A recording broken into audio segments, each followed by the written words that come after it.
Biology with Ayaz Hussain, channel जो name आहे biology with Ayaz Hussain. हाँ, रक्षा बंधारा सिक्योरिटी मेडल वर्किंग रूम तालियां। सब्सक्राइब जी ज़रूरत ना है, सब्सक्राइब भले न कयो, सब्सक्राइब न कयो भले ना। मां जो पर्पज़ इहो हूंदो आहे ॿार तंग कंदा आहिनि, अदरवाइज़ महिनत लॻे थी ॾाढी, ॾाढो खफ़ो थिए थो लेक्चर अपलोड करण को, बसि मां तव्हांजे करे अपलोड कंदो आहियां। हा, टे खां सत जो आसरो आहे, 3 खां 7 वारो आसरो ॾुखियो ॾाढो, पर सऊं था इहो आसरो कयूं था, अप्रूवल करायूं था इहो तव्हांजो, पर it's too much difficult. Sobia को वॉइस सही नहीं आ रही, क्यों भाई? मैं तो बोल रहा हूँ, बड़ी स्पीड से बोल रहा हूँ, तेज बोल रहा हूँ, लाउडली बोल रहा हूँ, आवाज़ तो आनी चाहिए, बिल्कुल क्लियर आनी चाहिए, वॉइस क्लियर है सबके साथ। सोबिया आपको वॉइस नहीं आ रही क्योंकि आपके यहाँ नेट का इशू है, हमारी नेट बहुत अच्छी है। सर आज का जो फिजिक्स का क्लास आपका हो गया है मिस, तो मैं अपलोड करता हूँ ये लेक्चर आपके लिए इंशाल्लाह। ये हाँ, मैं अपलोड करता हूँ इंशाल्लाह फिजिक्स का लेक्चर आज वाला। ओके, करें स्टार्ट करें। वेलकम बाबा, वेलकम, ऑलवेज वेलकम। कहाँ पे थे हम, कहाँ पे हमने पढ़ने को छोड़ा था एग्जैक्टली। महक कह रही है सर केराटिनाइज में परमेबल होंदी आ या इम्परमेबल होंदी आ, कल वारो इहो थोड़ो रिपीट कयो। भाई देखें, सर्दी के दौरान क्या केराटिनाइज्ड लेयर परमिएबल है? परमिएबल है मतलब सर्टनिंग करेगी? नहीं है।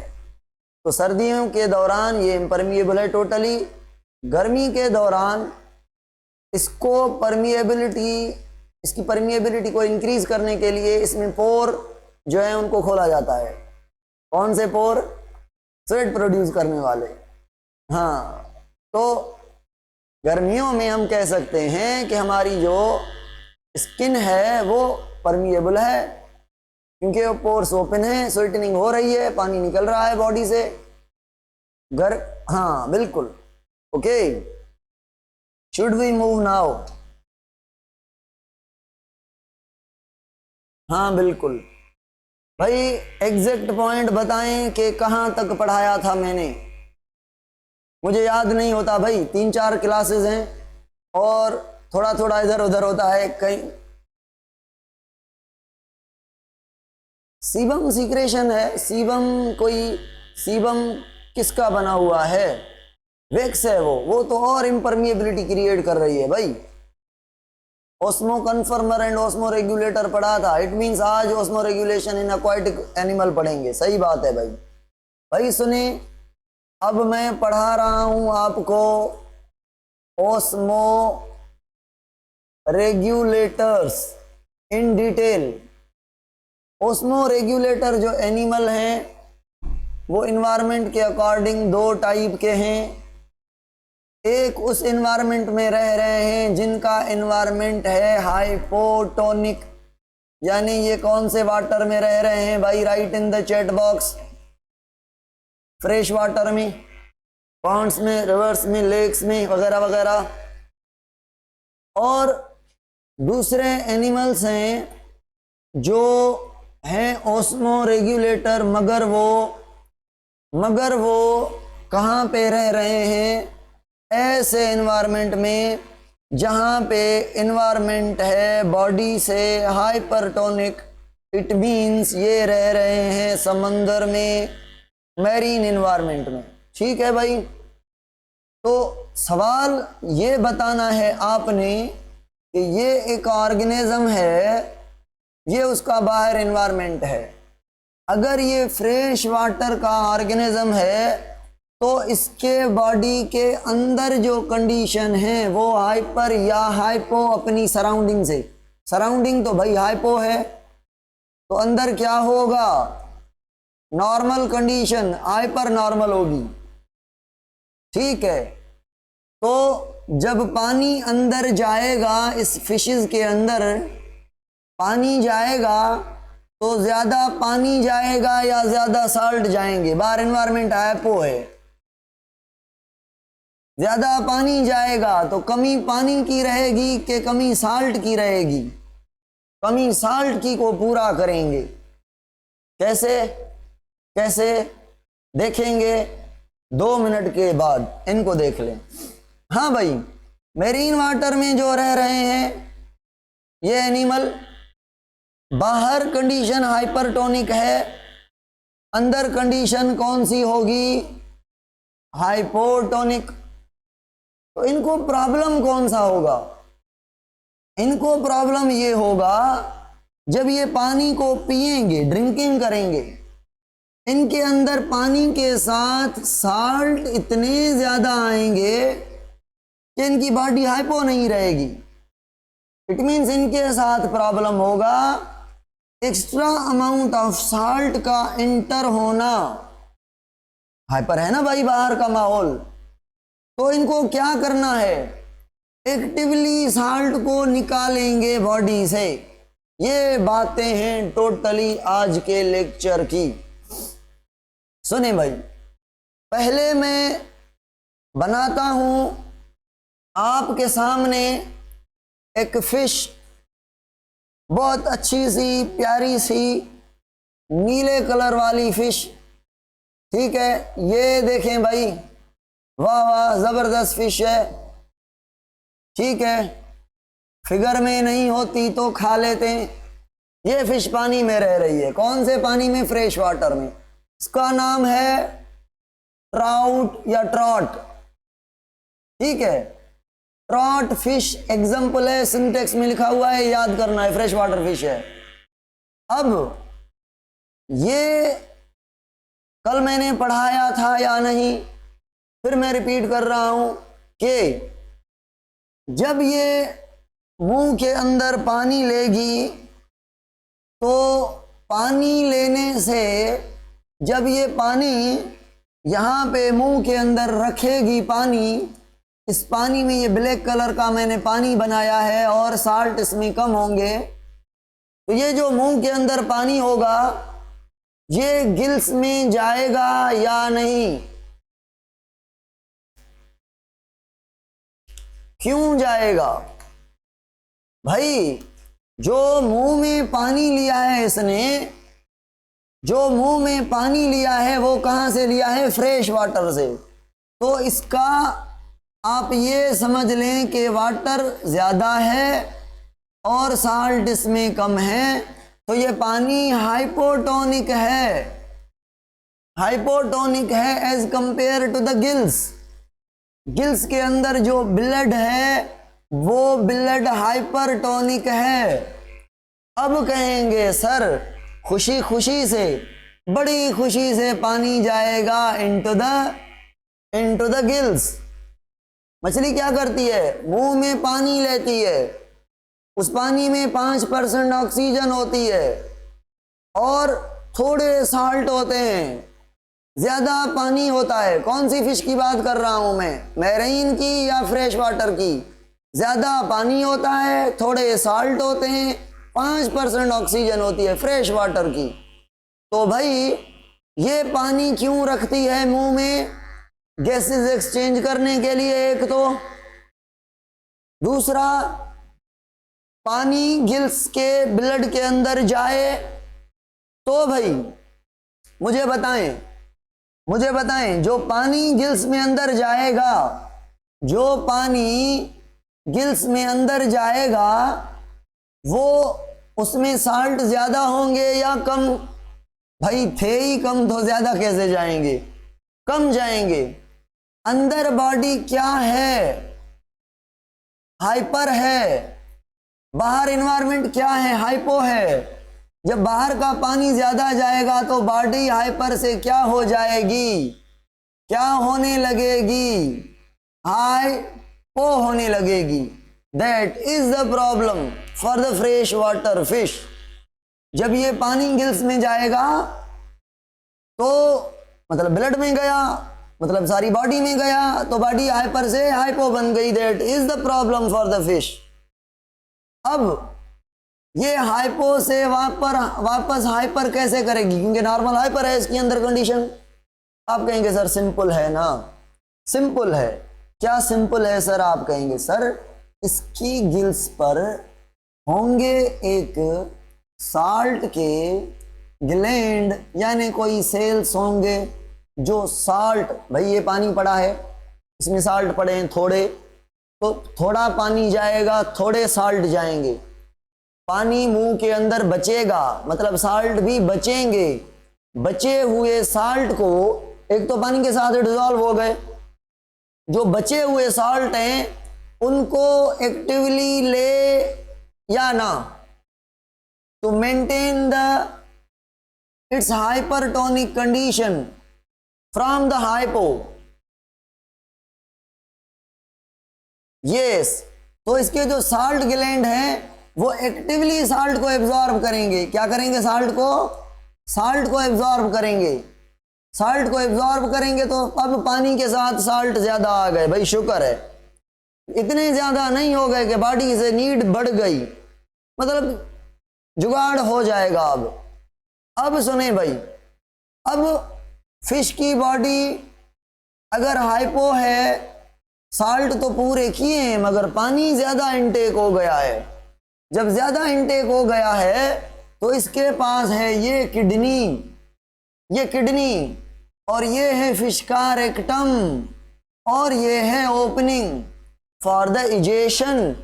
तो भाई ये जो किडनी है ये यूरिन को प्रोड्यूस करके रिलीज करेगी इनटू द रेक्टम। क्या?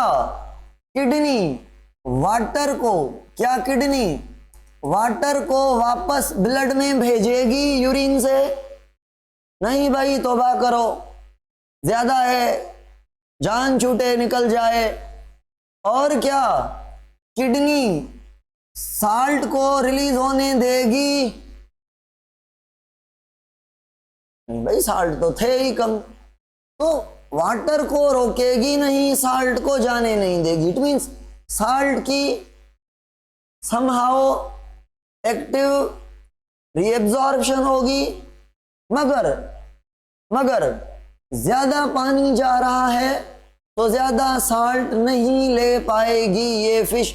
इसके लिए ये याद रखें, साल्ट कैसे पूरे कर रही है? साल्ट ग्लैंड से, गिल्स पर जो साल्ट ग्लैंड उसे एब्जॉर्ब करके पूरा कर रही है। भाई सुनिए, अब जो ये रेक्टम है इससे जो यूरिन प्रोड्यूस होगा, मुझे बताएं, ये यूरिन इसकी बॉडी हाइपर से क्या होगा? हाइपोटोनिक, यानी वाटर ज्यादा, यानी साल्ट कम, यानी आप कहेंगे साल्ट कम, सॉल्यूट पोटेंशियल कम नहीं कह रहा, साल्ट कम, कंसंट्रेशन कम, ठीक है, कंसंट्रेशन कम, यानी नेगेटिव मगर थोड़ा नेगेटिव। समझ आ रही है? इट मीन्स आप कहेंगे सर सीधा क्यों नहीं कहते कि डाइल्यूट यूरिन पैदा करेंगी, यानी मैक्सिमम अमाउंट ऑफ वाटर होगा यूरिन के अंदर। चलो भाई, नहीं भाई आइसोटोनिक नहीं होगा, इन्वायरमेंट से आइसोटोनिक नहीं होगा। जनरली जो है इन्वायरमेंट हाइपो है, हाँ, इन्वायरमेंट से नियर अबाउट होगा, बॉडी से जो है वो ज्यादा डाइल्यूट होगा, हाइपो होगा, ठीक है। अब सुने भाई, अब सुने मेरी बात को गौर से। अगर मैं कहूं ये मछली है, ये दूसरी मछली है, कहाँ पे रहने वाली? ये है मैरीन एनवायरनमेंट में रहने वाली, सी वाटर में रहने वाली। अब मैरीन के दो टाइप हैं भाई, सुने गौर से सुनना ये मेरी बात, ये नहीं समझेंगे तो बात क्लियर नहीं होगी। दो टाइप हैं, ए एंड बी। दो टाइप के फिशेस रहते हैं मैरीन के अंदर। एक को मैं क्या कहूं बताएं, ये एनवायरनमेंट में साल्ट की कंसंट्रेशन, ये फिश में साल्ट की कंसंट्रेशन, ये फिश में साल्ट की कंसंट्रेशन और ये एनवायरनमेंट में। तो इन्वायरमेंट क्या हो गया भाई, ज्यादा साल्ट, मतलब इन्वायरमेंट क्या हो गया, हाइपर। और फिश क्या हो गई, ये फिश क्या हो गई, हाइपो। अब ये देखें, ये इन्वायरमेंट है, क्या कहेंगे, वही हाइपर, वही इन्वायरमेंट है, मगर दूसरी फिश से कंपेयर कर रहा हूं। सुने भाई, ये दूसरी फिश है बी, इसके अंदर ये साल्ट है। अब आप कहेंगे कंडीशन तो वैसी ही बन गई, मगर इसने कुछ और साल्ट ऐड किए, कुछ और साल्ट स्टोर किए। स्टोर करके भाई क्या किया इसने, सॉल्यूट को इतना स्टोर किया अंदर कि इसकी बॉडी में सॉल्यूट की कंसंट्रेशन बाहर के इन्वायरमेंट से भी हाई हो गई। और कितनी हाई हो गई है, थोड़ा फर्क है। ये इन्वायरमेंट से हाइपो, ये इन्वायरमेंट वही है, मगर इसके कंपैरिजन में अब कहेंगे सर ये भी स्लाइटली क्या है, हाइपर है टू द अपने इन्वायरमेंट। और ए क्या है, आप कहेंगे सर जो ए है ना सर वो हाइपो है देन इट्स इन्वायरमेंट। तो पहले मैं बात कर रहा हूं ए की, यानी जो मैरीन में रह रही है उतने कोई चीजें स्टोर नहीं की हुई, वो हाइपर में रह रही है और उसका कंडीशन हाइपो है, यानी बाहर साल्ट ज्यादा है, यानी अंदर जो साल्ट हैं वो कम हैं। Are you getting? ओके। तो ये जो मछली है जो हाइपर में रह रही है ये मिरेकल फिश है, मिरेकल। ये ट्राउट थी, ये मिरेकल। और इसमें मैं एग्जांपल दूंगा, इसमें किसका एग्जांपल दूंगा, रे फिश एंड शार्क फिश, ठीक है। और ओस्मो कन्फर्मर में कौन सा एग्जांपल दिया था, ओस्मो कन्फर्मर में कौन सा एग्जांपल दिया था, हेग फिश। फ्रेश वाटर में ट्रॉट। ये एग्जांपल सिंटेक्स के हैं, you have to remember these examples. Okay भाई, हाँ भाई। अब ये मैकेरल फिश जो है, ये फिश है जो, ये जो फिश है क्या करेगी, सुनिए सुनिए सुनिए सुनिए गौर से सुनिए। ये मैंने फिश के बनाए हैं गिल्स, ठीक है। अब अगर ये, गौर से सुनना भाई, अगर ये मुंह में पानी लेके बैठ जाए तो पानी हाइपर या hypo, hyper.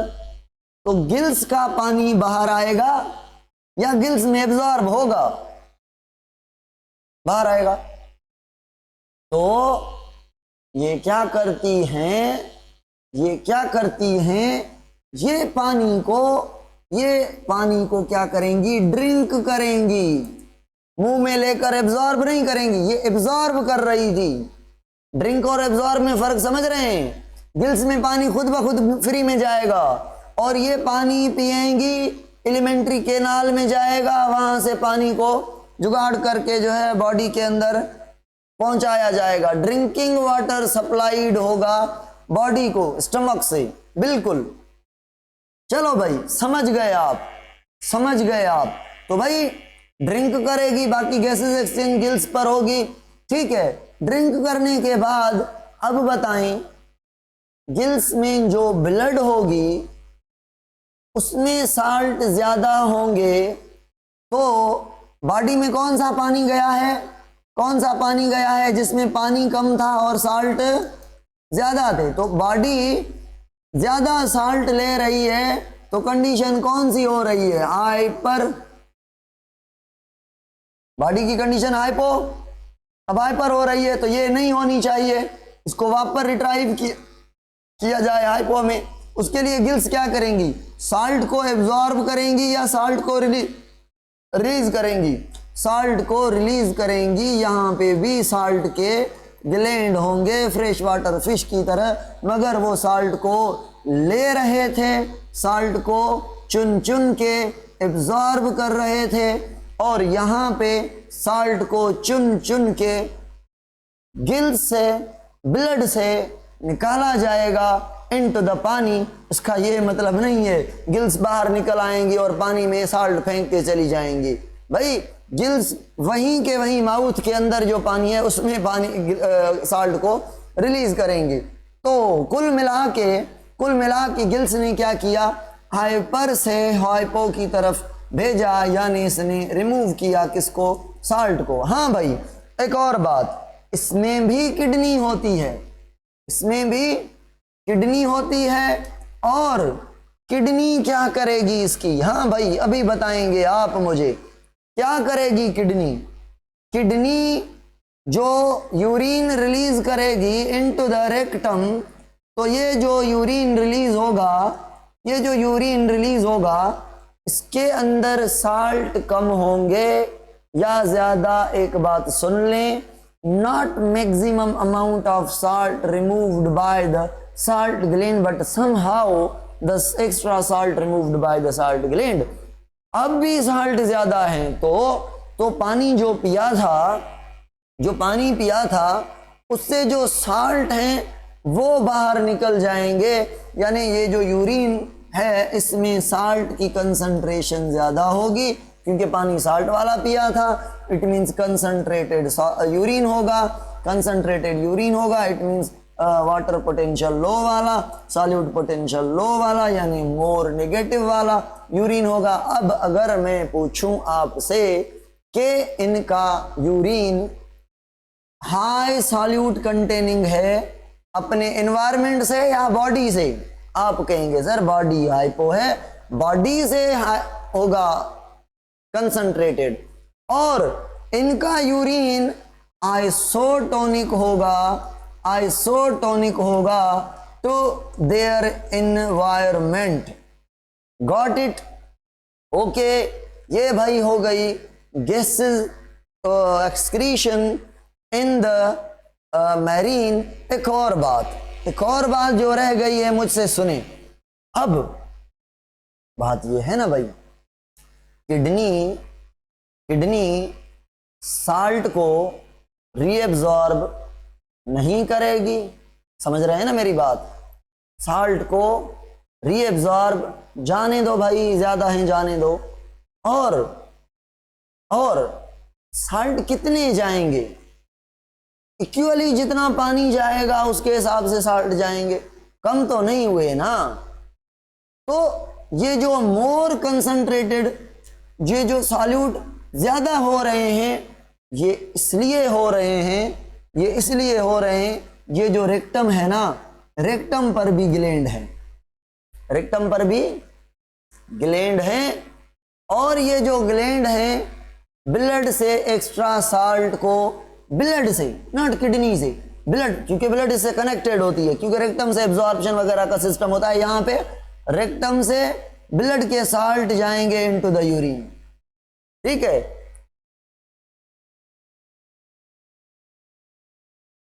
Kidney less nephron वाली, यानी ग्लोमेरुलाई कम होंगे, किडनी सिंपल होगी, काम इतना नहीं है किडनी का। भाई सुनिए, किडनी क्या कर रही है यहाँ पे, जो यूरिन बन रहा है सारे को सारे कह रही है चलो भाई मुझे कुछ नहीं करना, नहीं वापस करना है, ना ये ना कुछ नहीं बैलेंस करना, तो किडनी सिंपल है, इतना काम नहीं कर रही। बाकी जो रेक्टम पर ग्लैंड हैं वो ब्लड से साल्ट को एक्टिवली ले रहे हैं, क्योंकि साल्ट एक तो यहाँ से निकाले गए थे बाहर, अभी भी ज्यादा हैं, तो ये भी ब्लड से निकाले गए। रेक्टम भी ब्लड वाले साल्ट को निकाल कर यूरिन में फेंकेगा, ठीक है। रेक्टम पर भी ग्लैंड होंगे साल्ट के। अब साल्ट ग्लैंड लगी पड़ी है, साल्ट ग्लैंड एक्चुअली सेल्स होंगे, उनको आयोनोसाइट कहेंगे। अब मैं ये एग्जांपल बता रहा हूं आपको, ये वाला स्लाइटली हाइपर वाला।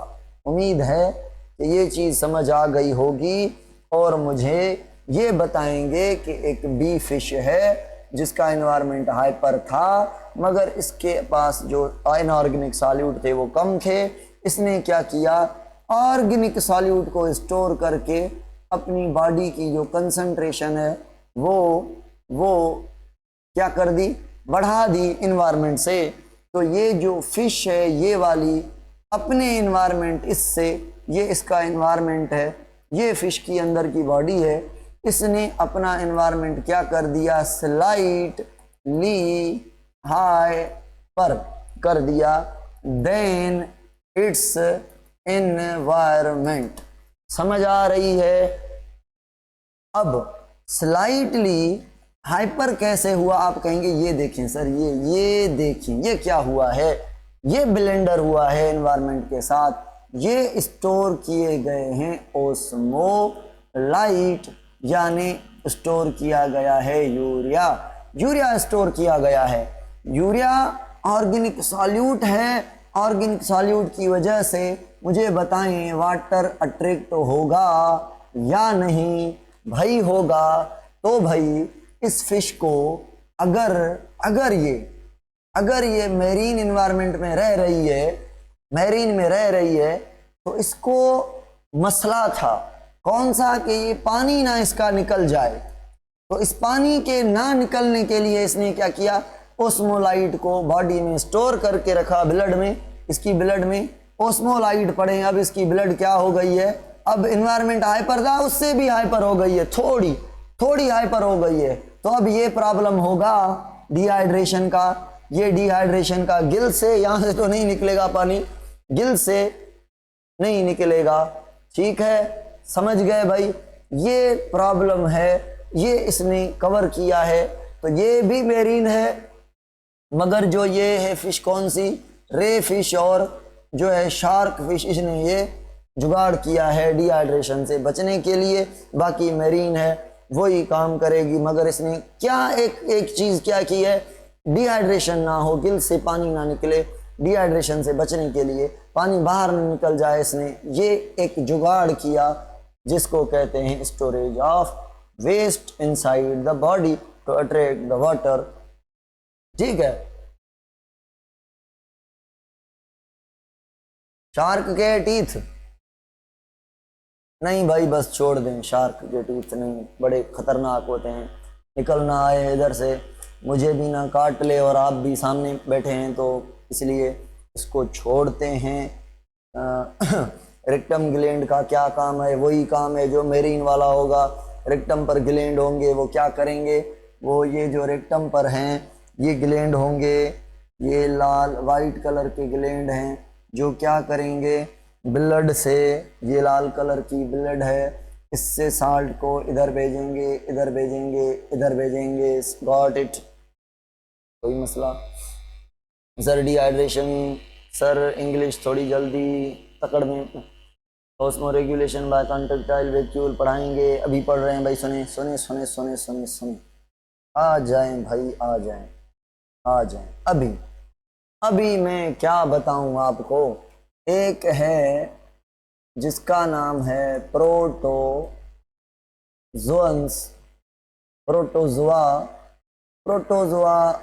जो हैं कुछ फ्रेश वाटर में रहते हैं, कुछ जो हैं पैरासाइट होते हैं जैसे प्लाज्मोडियम। फ्रेश वाटर में रहने वाले का नाम है, एक का एमोबा, दूसरे का पेरामेशियम। तो पेरामेशियम एंड एमोबा फ्रेश वाटर में रह रहे हैं। तो भाई ये एमोबा की बॉडी है। अब ये एमोबा अपने इन्वायरमेंट में रह रही है और इन्वायरमेंट फ्रेश वाटर है, तो इन्वायरमेंट इज हाइपोटोनिक, तो इन्वायरमेंट मुफ्त में पानी दे रहा है। तो क्या हो रहा है, मैं क्या पढ़ा रहा हूँ, ऑस्मो रेगुलेशन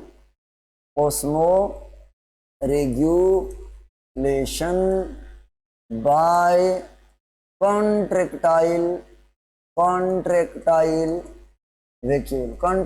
वैक्यूल को यूज करके वाटर एंड साल्ट को बैलेंस करना, ये प्रोटिस्टा का काम होगा। कौन से प्रोटिस्टा? जो फ्रेश वाटर में रहेंगे। Shark and rays are osmoconformers. Why you say that shark and ray are the osmo confirmers? बड़ा सिस्टम किया है भाई, खानदानी काम किया है शार्क और रे ने बड़ा काम किया है। Hague fish is an osmo कन्फर्मर। Shark और रे ने हाइपरटोनिक इन्वायरमेंट में रहकर अपने आप को इन्वायरमेंट से लड़कर अपने आप को इन्वायरमेंट से भी हाइपर कर लिया है। ठीक है, फेडरल में ऑस्मो कन्फर्मर में लिखा है। मसला है भाई, नियर है मगर ऑस्मो कन्फर्मर नहीं है, अडॉप्ट किया है इन्होंने अपने आप को, डिहाइड्रेशन से बच रहे हैं। ठीक है, कुछ कॉन्टेक्स्ट से ये होगा मगर हम इनको हाइपरटोनिक इन्वायरमेंट मेरिंग वाले कह सकते हैं। अच्छा, ऑस्मो कन्फर्मर कौन से थे?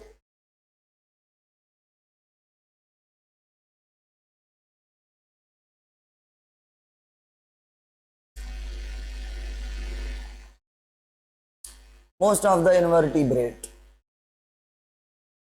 and hagfish थी सकदो न बॉडी में। सर अगर ऑस्मोटिक प्रेशर हाई हो जाए तो वो वाटर एंटर न थी सकदो न।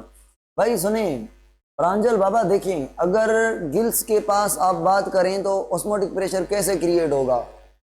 गिल्स एक एनिमल है, एनिमल के सेल के अंदर पानी अगर जाएगा तो जो पानी जाएगा वो टर्जिडिटी को इंक्रीज करेगा, सेल की एक्सपेंशन होता जाएगा। तो इन जनरल वो ऑस्मोटिक प्रेशर नहीं जनरेट कर सकता। प्लांट होता तो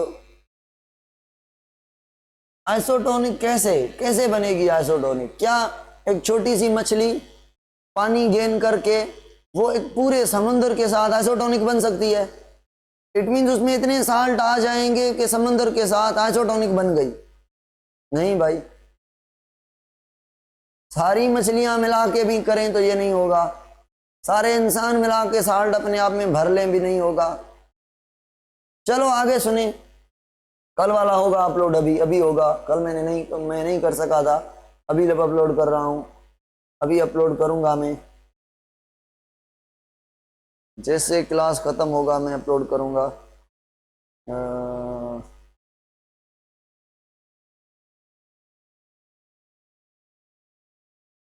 हाँ भाई सुने, अब ये सुने ना, कितना टाइम हुआ है? 6:59, 7 हो गए। 5 मिनट सुने मुझे, 5 मिनट सुने मुझे। तो बहुत कुछ पढ़ाना था आज मगर नहीं पढ़ा सका हूं मैं, मुझे एक्सक्रीशन पढ़ानी थी।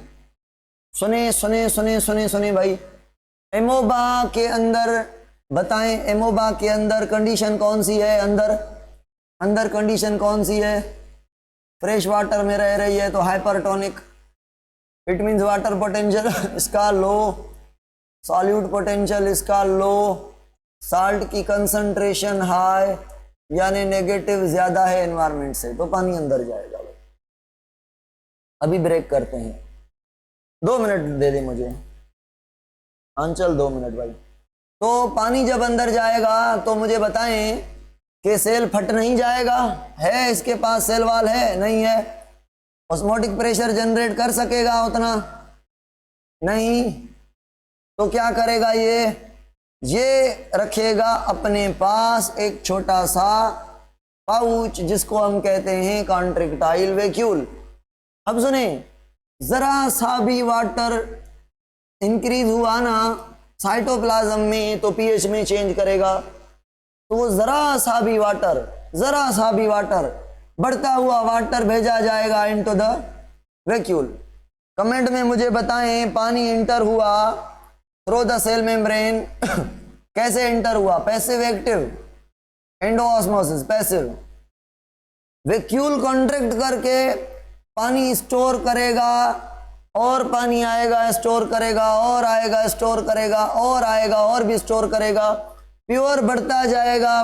वैक्यूल की साइज इंक्रीज होती जाएगी, इंक्रीज हो जाएगा, इतना बड़ा फूल जाएगा, पानी इसमें प्योर स्टोर हो गया है। अब मुझे बताएं वैक्यूल पैसिव ले रहा है साइटोप्लाज्म से या एक्टिव? साइटोप्लाज्म हाइपर है, वैक्यूल में पानी स्टोर है, एक पानी जाएगा 10 जाएंगे 20 जाएंगे। हाँ पैसिव क्यों भाई? वैक्यूल पैसिव क्यों लेगा? क्यों पैसिव क्यों? क्योंकि वैक्यूल के पास साल्ट स्टोर है? नहीं है ना, वैक्यूल हाइपर नहीं है ना, वैक्यूल में पानी जा रहा है। तो वैक्यूल एक्टिवली साल्ट वाटर को एब्जॉर्ब करेगा एक्टिवली वाटर को एब्जॉर्ब करेगा, और जो भाई साल्ट का इसको प्रॉब्लम होगा, साल्ट की एक्सेस का प्रॉब्लम होगा, इसको साल्ट एक्सेस होंगे इसके पास, भाई हाइपोटोनिक एनवायरनमेंट है, और कहेगा साल्ट दो मुझे। समझ आ रही है मुझे मेरी बात? तो क्या साइटोप्लाज्म के साल्ट वैक्यूल में भेजेगा? नहीं भाई, साल्ट क्यों भेजेगा? क्या ज्यादा आ रहे हैं, ज्यादा हो रहे हैं, पानी आ रहा है, ज्यादा पानी आ रहा है, कम साल्ट आ रहे हैं, तो वाटर एक्टिव ट्रांसपोर्ट करेगा वैक्यूल। जब बड़ा हो जाएगा, बड़े होने के बाद वैक्यूल मेम्ब्रेन के साथ कांटेक्ट करके एक्वापोरिन्स बनाएगा। वैक्यूल क्या करेगा? वैक्यूल पानी को स्टोर करेगा, स्टोर करने के बाद इसका ये फूल जाएगा, फूलने के बाद ये मेम्ब्रेन से कांटेक्ट में आएगा और एक पोर बनाएगा, उस पोर के थ्रू वाटर को बाहर निकालेगा। तो ये वाटर इसके थ्रू ये बाहर निकल आएगा, ये सेल मेम्ब्रेन के साथ कांटेक्ट होकर एक चैनल बनाएगा पानी के लिए। तो पानी ये आपका बाहर, पानी ये आपका बाहर, पानी ये आपका बाहर, जो एक्स्ट्रा वाटर था वो हैज गॉन, वो हैज गॉन। तो पानी निकल गया। अब पानी पैसिवली निकला क्योंकि यहाँ पे जो वाटर था वो ज्यादा था, इस बाहर वाले एनवायरनमेंट से भी ज्यादा था। बाहर कुछ तो साल्ट ज्यादा होंगे, इसमें और ज्यादा है, इसमें नहीं है, तो ये पानी बाहर गया। ऐसे दोबारा पानी इंटर होगा, वैक्यूल लेगा, वैक्यूल निकाल के लेगा। तो भाई क्या एमोबा के अंदर किडनी है? क्या स्वेट आएगा एमोबा को? नहीं ना, ना किडनी है ना स्वेटनिंग करेगा, एक्सक्रीटरी ऑर्गन नहीं है दोनों। तो एमोबा एक सेल है, सेल होने की वजह से ये अपने आप एक वैक्यूल बना रहा है, मेम्ब्रेन से एक पाउच बना रहा है जिसको हम वैक्यूल कर रहे हैं, और वो कॉन्ट्रैक्ट होकर वाटर को बैलेंस कर रहा है। तो ऑस्मो रेगुलेशन करने वाला एमोबा यानी प्रोटिस्ट के अंदर जो स्ट्रक्चर होगा वो कॉन्ट्रैक्टाइल वैक्यूल होगा जो ऑस्मो रेगुलेशन करेगा in an animal, fresh water animal, fresh water protist. ठीक है भाई, ये है आज के लिए मेरे ख्याल में इतना ज़्यादा है। एनहाइड्रोबायोसिस उसेद, उसेद भाई सुने, उसेद भाई सुने, एनहाइड्रोबायोसिस। बहुत अच्छा किया आपने पूछा, मैं भूल गया था, ये टर्म मैंने नहीं बताया। सुने, एक दिन क्वेश्चनिंग का रखेंगे, वेट कन्फ्यूजन का रखेंगे, डाउट का रखेंगे। अभी ये आया है, मैं जो अभी आएंगे तो वो बता दूंगा, मगर मेरे माइंड में जो क्वेश्चन होंगे दूसरी जगहों से मिलेंगे वो मैं आपको डाउट सीरीज में पढ़ाऊंगा। सुनिए भाई, ऐसा एनिमल जो डिजर्ट में रहे, एनिमल जिसको पानी ना मिले रहने के लिए, और वो बिना पानी के भी वहां पे क्या करे, अडाप्ट करे। जैसे एग्जाम्पल है आपके पास कौन सा? कैमल। कैमल ऐसा एनिमल है जिसको 1000 किलोमीटर घुमाया भगाया जाए तो बिना खाए बिना पिए ये सफ़र तय कर सकता है, और 6-7 माह बिना खाए बिना पिए ये आराम से रह सकता है। इट मीन्स इसके पास इतना कुछ अडाप्ट किया गया है। अंदर जो हम्प होती है, जो ऊपर होती है, उसमें हम्प में इंग्लिश में हम कहते हैं कुंभट या ऐसा कोई यहाँ पे जो होता है उठा हुआ नोब टाइप स्ट्रक्चर, आउटफोल्ड। इस हम्प के अंदर इतनी स्टोरेज होती है फैट वगैरह, जिससे पानी वगैरह बनता है, मेटाबॉलिक वाटर बनता है, तो उस पर ये गुजारा करता है। इस अडाप्टेशन को, डिजर्ट में बिना पानी के रहना, इस अडाप्टेशन को हम कहते हैं एनहाइड्रोबायोसिस। अगेन मैं कह रहा हूं, ये एक अडाप्टेशन है जो कि डिजर्ट के एनिमल में होगी।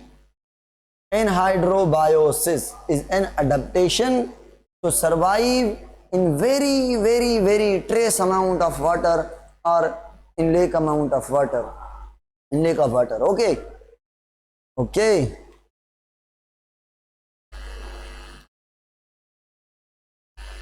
अल्लाह अकबर, बता दिया भाई आप लोगों ने।